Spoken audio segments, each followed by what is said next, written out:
Hey everyone, I hope you are having a phenomenal day. Today I have three lovely young ladies with me again. I have Khadija and Renee, and today we are going to discuss the topic of, does your past play a role in your current and future relationships? So let's go ahead and get started. Who would like to address first? Khadija? I'll go. I believe that it does. I believe that it can hinder your current relationships. A lot of things from our past, not just so much of a relationship, but a lot of things from our past can hinder our future relationships because those, especially if those things were hurtful things. The hurtful things is what we tend to carry on into the next. We have not just myself, I know everyone, whether you want to admit it or not, everyone brings that past to your future. Mm-hmm. You know, I have also brung past hurt and past things that have been done to me to my future relationship. And I had to learn, and I just recently learned this. It took me time, that I can't make this person be accountable for the mistakes that somebody else did. I can't hold him accountable for what this person did, whether it's a relationship or a friendship. I can't hold that person accountable for what the last person did because at the end of the day, they're two different people. Their mindsets are not the same. What they might believe in or want to do or how they feel might not be the same as the other person. So therefore, you have to understand, you have to know that that's why it's a good thing, that's why people say when you in one relationship, take time to heal yourself before you move on to the next. Because if you don't, then you can cause nothing but turmoil with your current, and then ultimately make you lose that. And that could be something that you didn't want to lose, something that you cared for, but you caused things to make the relationship fail. Mm-hmm. So it's best to let go, release, heal yourself, you know, and then move on to your next relationship, your next friendship or whatever, because it's a well-known fact for everybody. You can't progress without getting over what has held you back. You can't keep holding on to the wrong and your past because you're ultimately stopping your future. The past is the past for a reason. Leave it there. Move forward. Hunty. Yep. That's how about you? True. But I have a question to what you said, because no one person is the same. Right. You know, that's why we're individuals. No one person is the same. But what if something from your past is being shown from that person that's in your future now? How do you deal with that? That is true. Because it's hard to decipher, because it's like, all right, I went through this in my past. You know, even though I always say a lot of things may seem similar, but they're not different. The same. Exactly. But if it's the same, how do you deal with that? See, on that part, it all depends on what we're referring to. That, you know, that's repeating itself in your current. And you will deal with that accordingly to that person that you're with, because that person that you're with can do something that someone in the past did, but they can also react differently. They can also acknowledge it. They can also work on it. They can fix it. You know, so instead of me sitting here saying, well, I went through this in my past and I know how it turned out, so I'm just going to back away because automatically think because it didn't work in the past, and you think it's not going to work. Because everybody reacts different. Everybody, you know, accepts things differently. Everything is different. You know, it may be the same, but as we said, it's also different. Right. You know what I'm saying? So in that situation, I will take time to reflect on, okay, well, maybe if I bring this up to this person, the reaction would be different from how I brought it up with the last person. Right. With this person, not that person. And I already know from the beginning that this person is a little more on a higher level than the last person was, or this person is more, we have a more open communication than I did in the past. So I know it turned out different from something that may seem the same. Right. So you have to, everybody should be given a clean slate. Yeah. Like Kay said already, you know, you have to first heal from that past relationship. Mm-hmm. Now, when some of those qualities and traits rear its ugly head, that's still not that same person. This is a whole new person. So if you're going to keep bringing, you can acknowledge, oh, that happened, but you got to let it go and release that, because this person is a completely different person. Maybe that person's intentions was malicious. Maybe this person just slipped up and didn't realize that happened. You know, so you have to be able to give this new person a clean slate, and you let y'all write y'all new story in this new chapter, because it's a different chapter. And if you keep going back to that old chapter, those things, and once again, it goes to like how we talk about manifestation and things, you know, if you keep thinking it's going to happen, guess what? Thoughts become things. So if you think, oh, he ain't this and he ain't that, guess what? He ain't this and he ain't gonna be that. And Bob from 2010 popped up in John from 2020, because you thought all men are the same, you know? So when you bring that same dirty slate to the table, or it could be wiped off, but if it still got some of those smudges still on, it ain't really clean. You still got those smudges. You got to release those smudges. So, you know, that was a great way to put it, Kay. You just have to learn how to truly let the past go, heal from that, and then move on. Because you can't go into a relationship with expectations of what you think someone's going to be. And when you see one little thing that reminded you from your past, now you want to run with that through this whole relationship. And you can't do that. You know, you got to leave it there. Yeah. That was a good way to think of it. So my next question to you ladies is, and this one is for you, Renee. How do you go about releasing those things from your past? So, how do I go about it? In order for me to release them, I have to face them first. You can't release them without facing them. And once I face them, I have to, within myself, come to terms with them and release. You can't release them all at one time. Because trying to release everything at one time, you're going to fall flat on your face. So you have to take time out for yourself, deep within yourself, work on whatever the past hurt is, and release it day by day. And what are some ways that you do that? Definitely not angry, because you're not releasing it. You're being angry, and that's just going to bring on more. I say communication, talking, as we spoke about, writing in a journal, and some may need further help and get professional help. You know, counseling, it helps for some, and some it don't. But you have to do it what works with you. You know, if just talking to someone about it, then that's what you do. Write in a journal, or you get, like I said, professional help. I agree. What about you, Kay? I agree as well. With what she said, and people have to know and understand there's no right or no wrong way on how you release something, because you're releasing it that's the best for you. So because I may be one who release it by writing doesn't mean that if you don't release it by writing is wrong. Right. No, you have to find, like she said, you have to find what's best for you and release it the best way that you can. You know,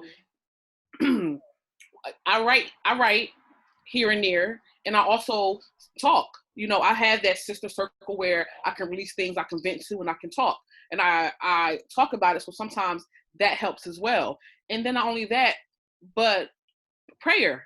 But not everyone prays, but prayer helps a lot. You know, I be in my room or wherever I am, and I zone out for a while and I talk to God. You know what I'm saying? I talk to those who have went on in life. I talk to my mother. I talk to my grandmothers. You know, I talk to those who I know I feel in my heart and my spirit that even though they're not here, they can still help me. They can still heal me. Mm-hmm. They hear my cries. They hear my prayers, just like God does. Mm-hmm. You know what I'm saying? So, and for those people who are not as spiritual, you know, you don't necessarily have to talk to God. You can talk to whoever you feel like you want to talk to. Mm-hmm. You know, the options are endless. Like, you just have to choose what you feel is best for you to release. You have to write a letter, like you said, like we were talking about, Ebony. Write a letter to your younger self. Write a letter to whoever. Write that letter to express how you feel from front. I don't care if it's a 5-page letter. Write that letter, hold that letter up, put it in the envelope, burn it, trash it, do whatever you have to. That's a way of releasing as well. Mm-hmm. You know, so there's so many different ways that you can. And I feel like, you know, it's people have to do what's best for them. And I totally agree with both of you ladies. You know, you have so many different outlets. I think it may sound a little crazy and extreme to some people, but to some of us, you know, releasing comes from breaking things.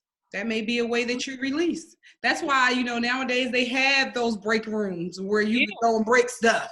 You know, sometimes you need to release it through there. Maybe that anger and that aggression is the force in you that has to come out. But whatever way you have to release it, you got to let it go. You know, because it doesn't hinder that person that, you know, you're angry with. It holds you back. You know, so to let it go, you have to be like, okay, I want to grow. And in order to grow, you got to let the past go.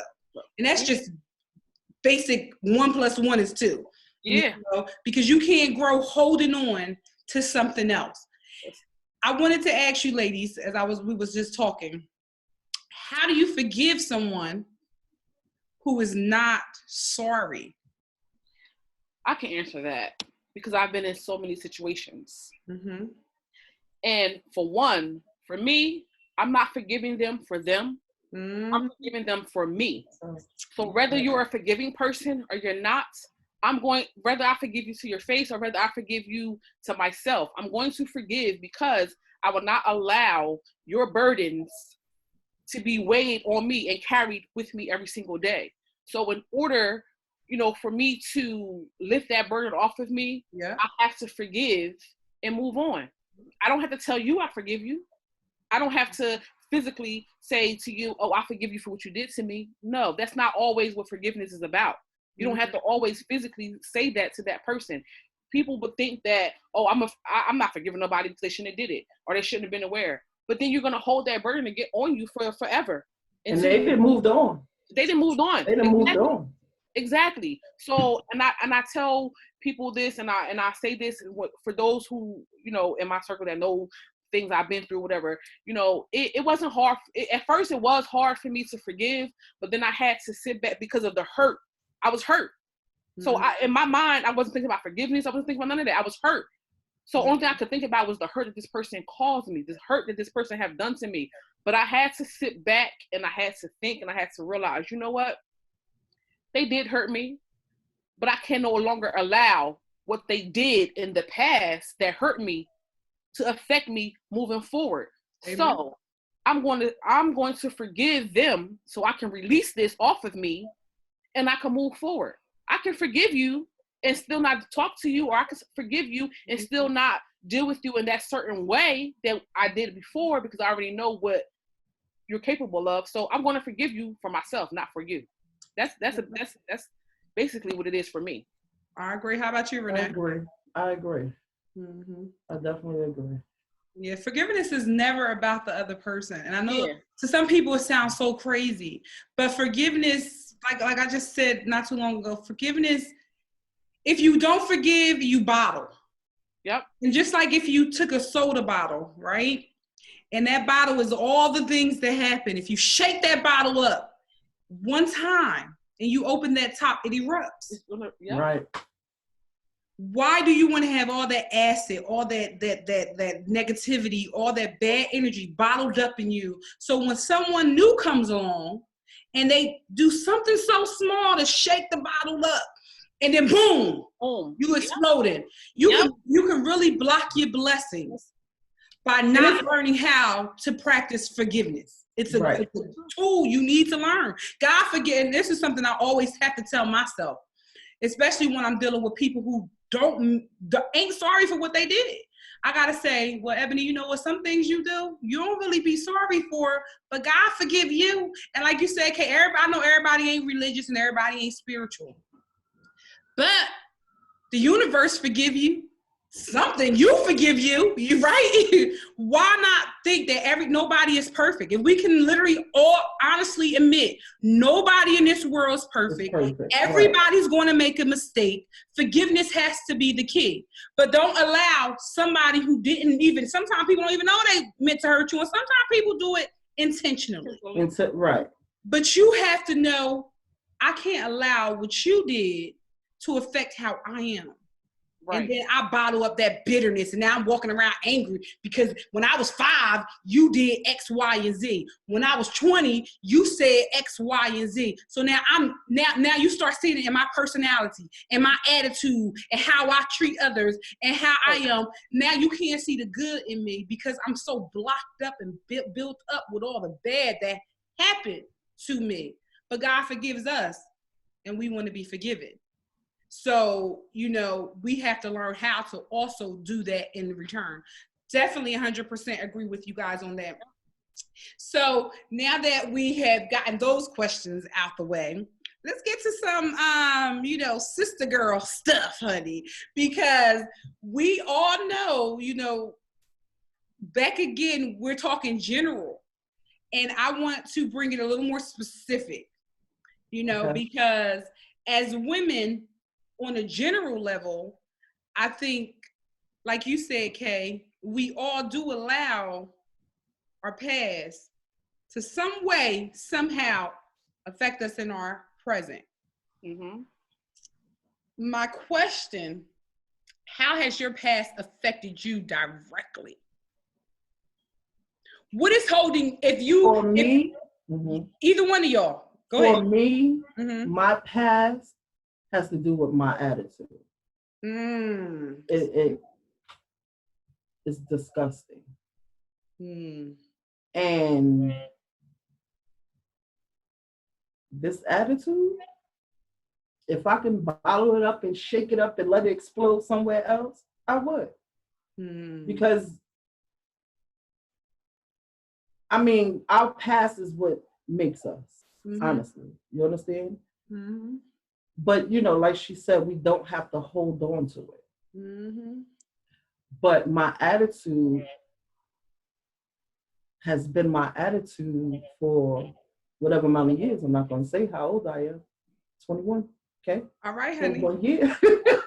I'm 17. So it's like, you know, for me, for anyone, you have to want to change. Right.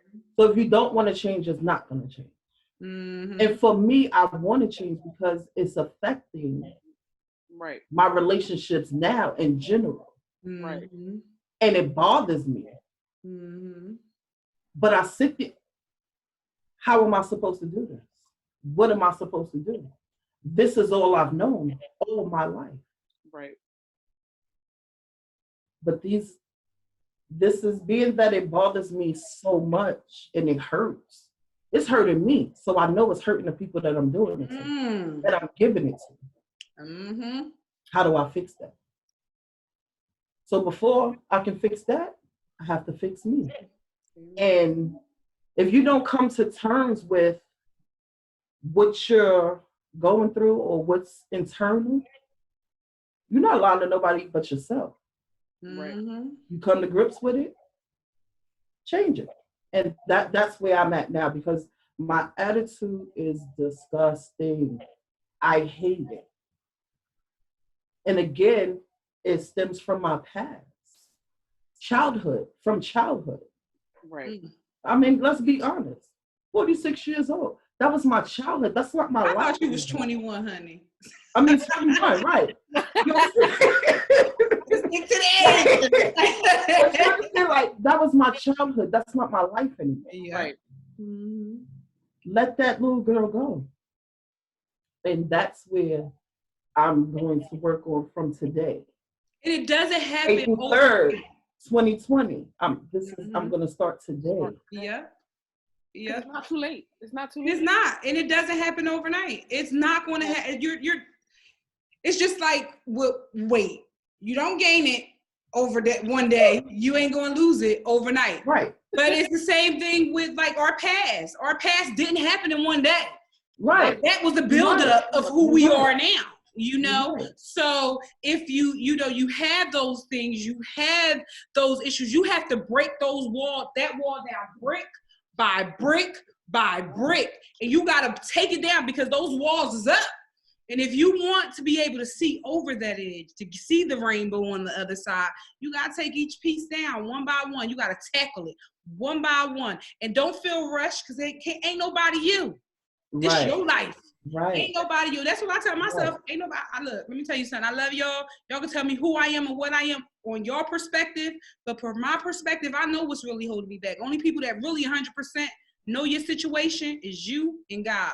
Wow. And that's only because I believe in God. Like I said, I'm not putting that on anybody else. But for me, only two people hold me back is me and God. My kids don't.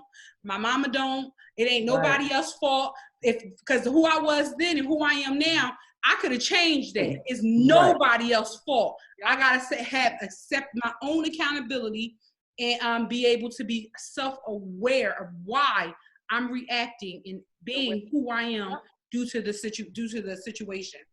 Okay, what is something that's holding you that you brought from your past? There's I'm not gonna go into specific details, but it kind of like what Renee said, the attitude, and it's not so much of a bad attitude or it's not so much of a good one either, but it's just that I have this attitude where I don't care. Mm-hmm. I don't care. I don't think it's that you don't care. You know what it is? We protecting us. Yeah. Who's going to protect us if we don't protect us? You understand? And we have to learn to let people in because not everybody mean us harm. Right. That's absolutely true. And I feel like, me having that I don't care attitude, or me having that, I know I have a big issue, and this has been an issue with me since I was a little kid. I used to get in trouble with this. My mouth. Mm-hmm. My mouth. It's like, I always have something to say, and I'm not going to be quiet. Mm-hmm. You understand? And I used to get in trouble with my mom. I got in trouble with teachers. I got in trouble with everybody because of my mouth. Mm-hmm. People just tell me, oh, you just, and okay.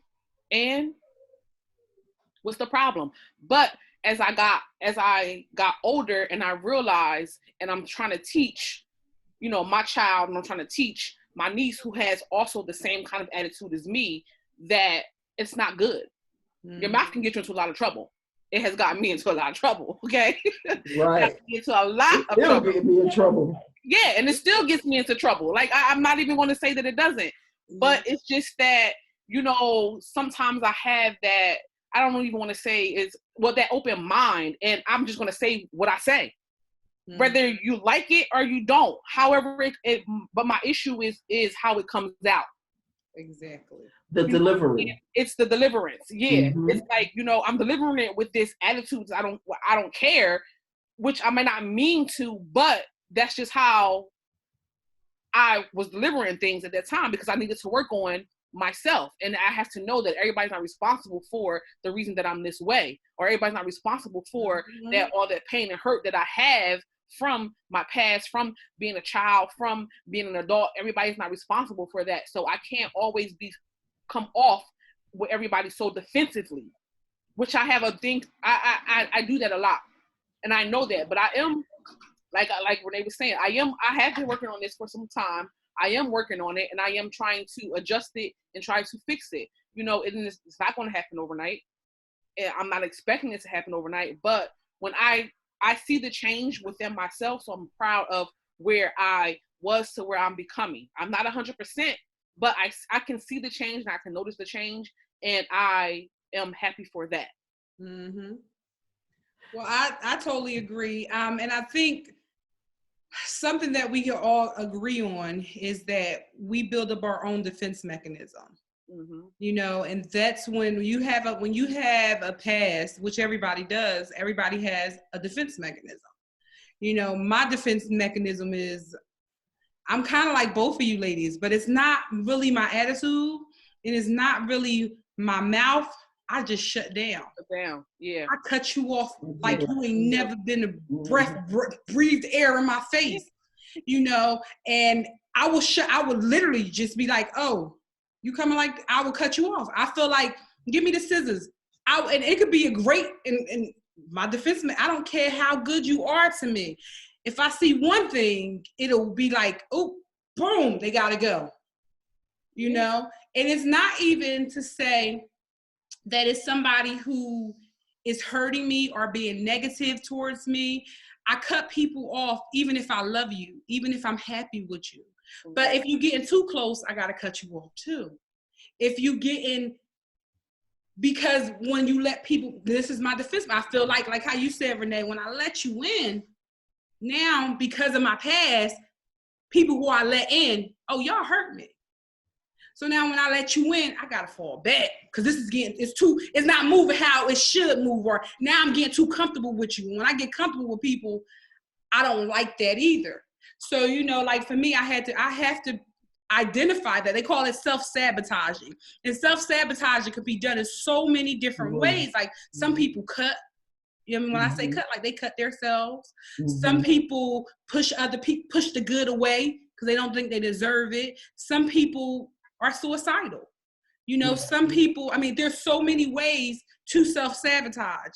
Me, I cut down good or bad right out of my life because I don't want to feel, and you know what? Now that I'm thinking about it, and this is crazy, because sometimes it can also be, well, do you think you're worthy of that?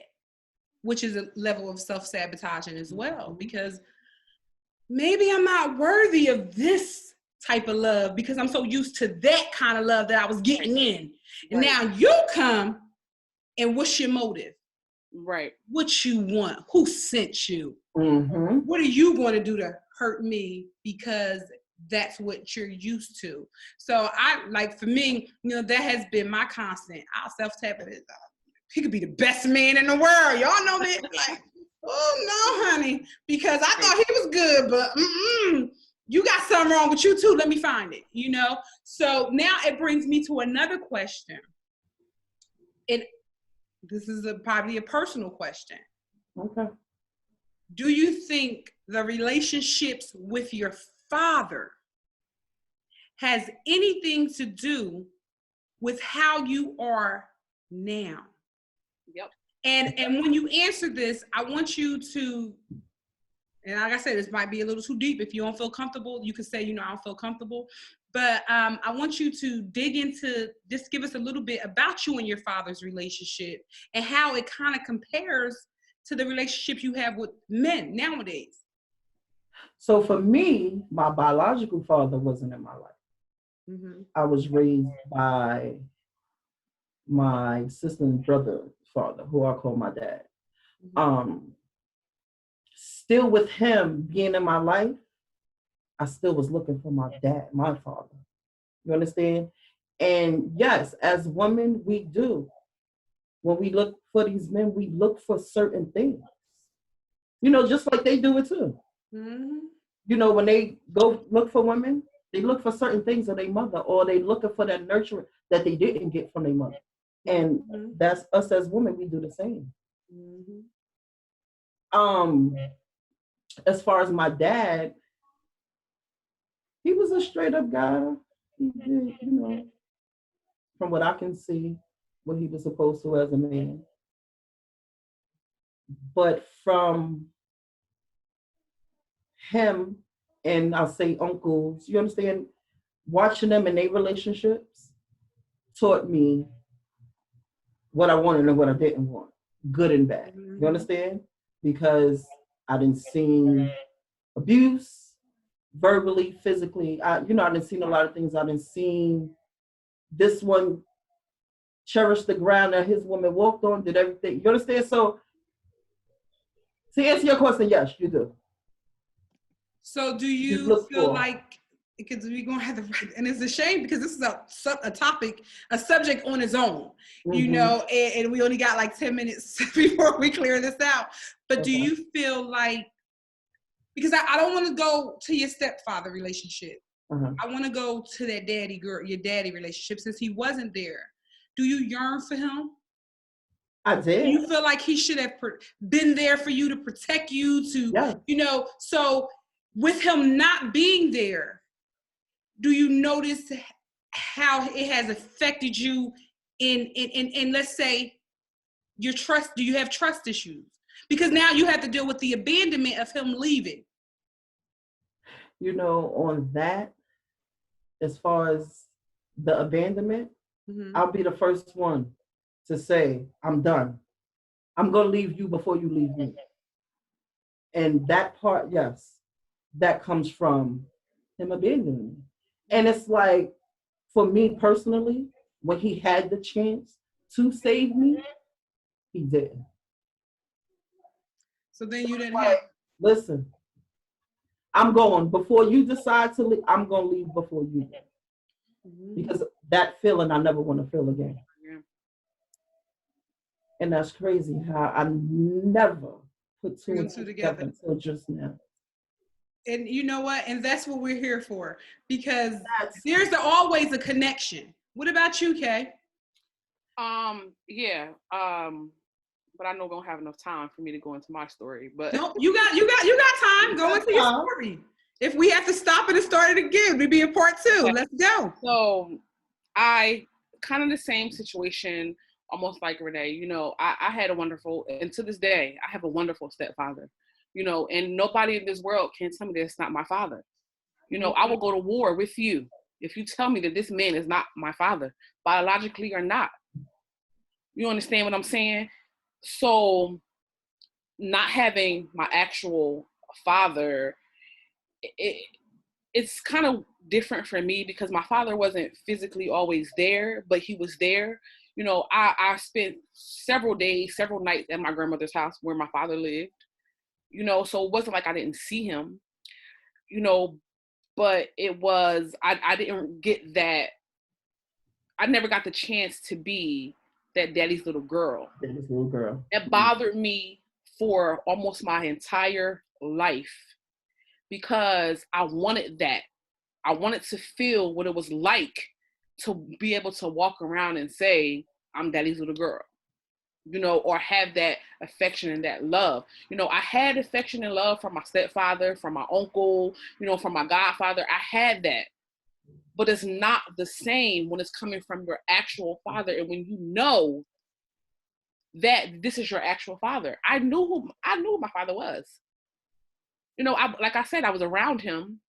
I was with my grandmother all the time, seeing my father come and go, do whatever the case was. But there was never an actual physical bond made, even now. And all, you know, I'm about to be 38, and there's still no actual physical bond with me and my father. With me and my stepfather, yes. I get on the phone and talk to him almost every day. You know, I've never, and this is crazy, and I don't want to get like emotional in this, but I've never in my life said the word dad to my father. Never called him that because I didn't know how. You understand? He wasn't there for me to say dad every day or to say dad. He wasn't. So I didn't know how. And I still don't know how, and I still don't really feel comfortable with that. So like Renee was saying, the abandonment issues, yeah, kind of. You know, I kind of felt that I was abandoned, but at the same time, I felt that I wasn't because I had others.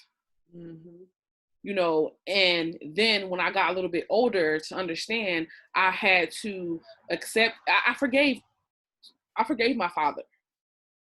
You know, way back, I was a teenager. I forgave him for what he did, and because I knew once I became a teenager, I knew what the reasons was that. It still is no excuse, but I knew what the reasons was that hindered him from being the father that he may have wanted to be to me. I knew what was causing him to be that way. It wasn't the way that he was raised. He was raised with his mother and father his whole life. You understand what I'm saying?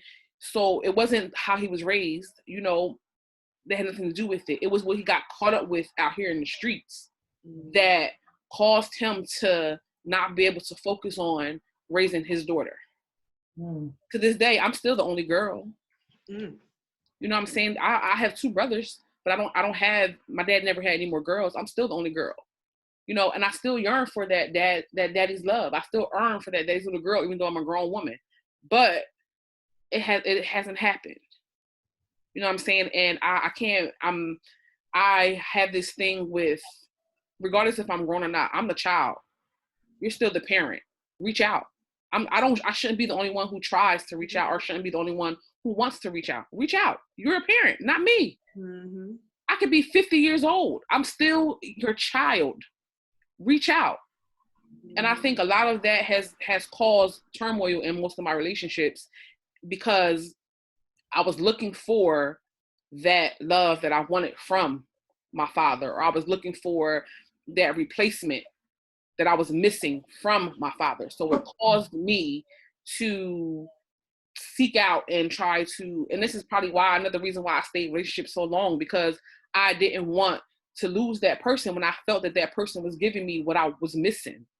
So I did everything I can to make things work, because I already lost the most important man in my life. I didn't want to lose nobody else. You understand? So sometimes those little things that you go through in life can affect major things, and you don't think about it until you actually sit back. And by us sitting here talking about it, you actually think about things more than you did before. Yes, because my world is turning. Well, you know what? Because of course I have to come back and give you guys my perspective. Sadly, this video has to end today, but we will take up next week, Friday. It is Relationship Fridays. We will continue on this conversation because I believe that it is a conversation that most young girls have, and they feel, and they need to be able to get that part. Because it starts at the beginning. Parents start on the ground level to shape us into the women that we are today. And of course, like I said, my story is a bit different from everyone else's. So I'll be back next Friday. Check us out. Mohervation, Ebony Davies, Mohervation, Instagram, Facebook, YouTube, LinkedIn, Twitter, find us everywhere. This video will be posted today, and the part 2 will be next week, Friday. I hope to see you guys there. Have a great day.